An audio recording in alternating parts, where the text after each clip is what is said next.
Welcome to the market alert for Friday 27th of April 2018. So yesterday in the pound we see a bit of a fight going on here. First we're up, then we're down, then we sort of have a reverse test. But notice how the market's struggling with that 20 bar day moving average. Once it closes below on the red bar there, it's just cascades down. We see the selling coming into the market. The market's then tested for any further selling. Prices are run down, come back, sitting at the S1 and also the psychological level. They're great entry points. These type of setups are, as prices sitting on two major areas there of support. So then they start to move higher, and again once we get to the low of the previous day we then get a signal, and the market's now clear of the close of the previous day as well, and then we're off to the upside there, trading up to the previous day's high, which is a resistance, and then the market reversing straight off this. And we can see this in the daily chart too. The market came up to the previous day's high and then just sailed back down to the 139.12 area there, and is sitting on that on the overnight. In the news today, what have we got? Not a lot at all. Carney speaking at 3 p.m. Just watch that one. Doesn't really move the markets at the moment, but you just never know what they're going to say that might change that. So just be aware at 3 p.m. Carney out and speaking there. In the Dow for yesterday, again, a bit like the pound, we had a scrap at the beginning. There's a fight going on. First it's down, then it's up. Then there's some buying pressure coming into the market, and they try and force it down. But again, the volume's greater, the range is narrower, and then we get the buy signal. Again, previous day's close, previous day's high.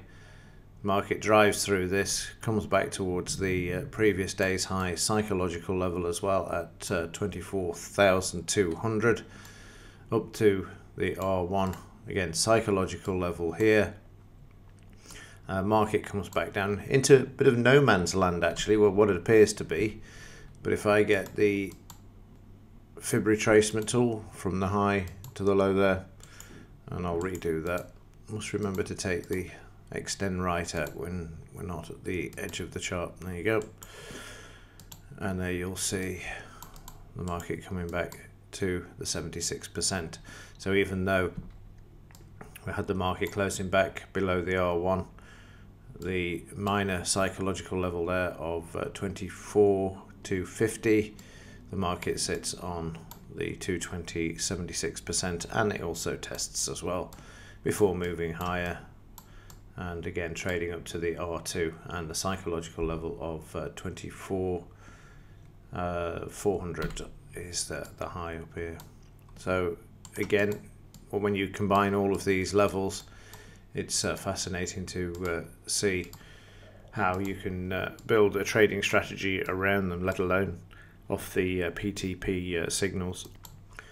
So the market continued all the way up to that 2400 level, and on the overnight market you can see prices pulling back a bit there, trading down to the DP for yesterday's price action.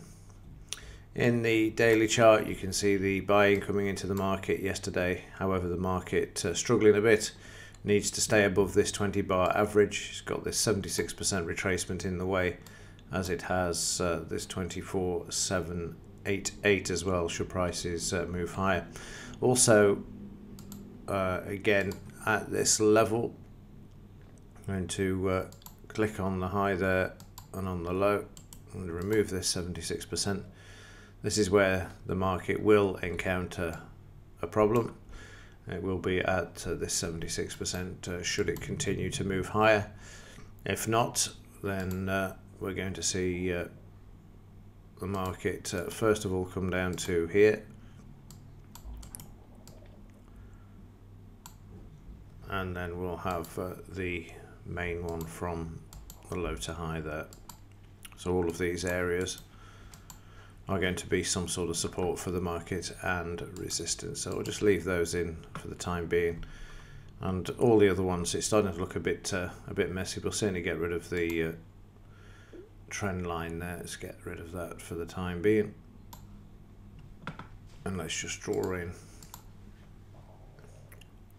off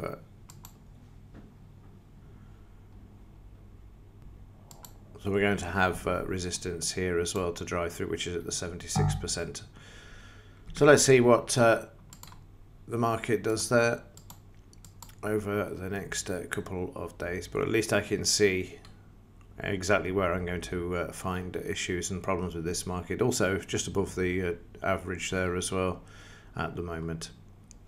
And finally in Bitcoin, the market managing to move back up yesterday below the trend line that we've got in there. It looks like a bit of a reversal going on there at the moment as well, managing just at the moment to stay above the $9,000 level. Or are we going to see the market move lower and make a retracement? Who knows? But again, after the move to the upside, it is due a correction, as there's been an awful lot of money put on there in the last few weeks. Right, that'll do it for this one. If there's anything to report, I will let you know. Other than that, thanks for watching. See you in the next one.